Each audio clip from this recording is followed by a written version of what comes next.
Welcome back to Media Madness. I'm Rob McGreevy with the Daily Caller.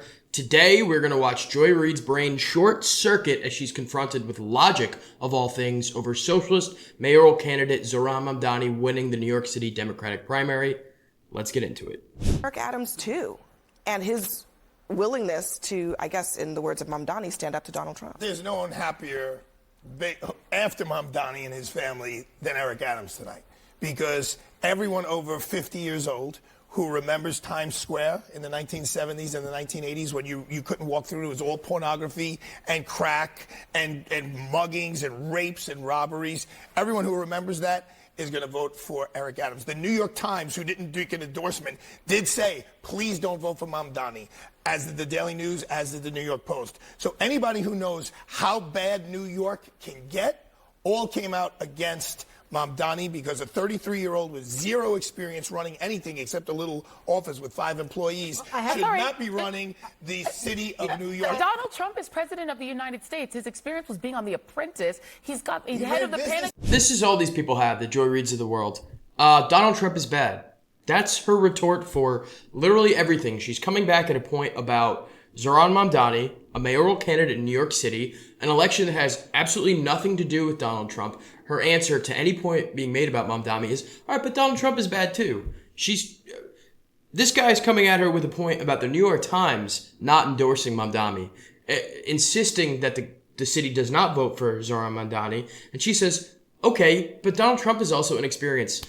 I got a newsflash for you, Joy. The New York Times isn't like Donald Trump either. So for you to be saying, okay, New York Times, you said not to endorse Zohran Mamdani, Donald Trump is also bad. What are you doing? No wonder she was fired from MSNBC. She has nothing. She has no real substantive points except, ooh, Orange Man bad. He was experienced being a weekend anchor on Fox. Are you kidding me? He's got Dr. Oz is in his administration. Dr. Oz, but you're leaving out something. He's a 33-year-old socialist who's never run a popsicle stand. He's literally in city government right now. Sorry. Wrong again. He's not in city government. He's in state government. Way to come to the table prepared with facts, Joy. Very intelligent. After Donald Trump, I'm sorry, after Donald Trump and his Pinky in the Brain administration, no one ever gets to talk about qualifications. Socialism will not save the bottom line is, what I want to ask you a question. What is your evidence that Mamdani would return New York City to the 1970s hellhole Times Square? What is your evidence of It's very simple. So he wants to raise taxes on people who make the most money. What eventually is going to happen is you're going to lose that tax base. Once you lose that tax base, our bonds will get degraded. Now the city budget will not be substantial enough to subsidize not only the cops, but the fire department, the sanitation department. Once you start losing Wall Street and people who pay $11,000, $12,000 a month to live on the Upper East Side, you're done. Let me ask you. And you go back to the 70s when Gerald Ford said to New York, drop dead. Okay, but hold on, Arthur. Crisis. But Arthur, just as somebody who is just listening to you, you raise the taxes on wealthy people in this city, maybe a couple percent, right? They're already at 50%. Yeah, they're already 53%. And that's exactly my point. They're already paying some of the high. I know, Arthur, but Arthur, they are already paying right at this moment some of the highest taxes in the country. And you think that 1 or 2% is going to cause a mass exodus out of New York? Anna just said it's correct. It already has started. I just want to be clear that that's what you're saying, because I think that seems pretty extreme. Because he's also not going to focus on crime. Right now you have Police Commissioner Tisch and John Chell, the chief of the department.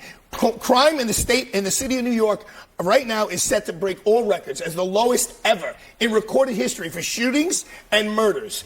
Once that starts going up in the other direction, and the tax base is gone, and sanitation is gone, and schools are gone. Okay, why would crime go up? Hold on. Last thing I will say, and then I'll let you in, Anna. The last thing I'll say, and then I'll let you in. Under Eric Adams, crime did go up in the city. And then went down. Yes, but that was during the pandemic. And migrants. Exactly.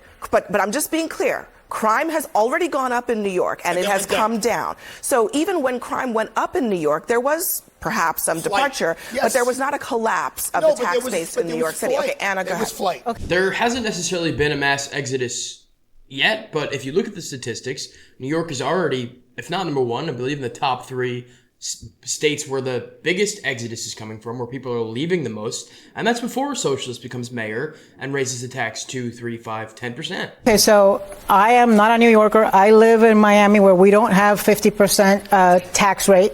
Like I've already we have our share of insane elections and insane politicians, but this reminded me. Florida, by the way, is the place where most of them are going, to the extent that even pretty liberal Democratic New York Governor Kathy Hochul has publicly said very recently, I don't want to raise the taxes anymore because I don't want to lose my tax base to Palm Springs.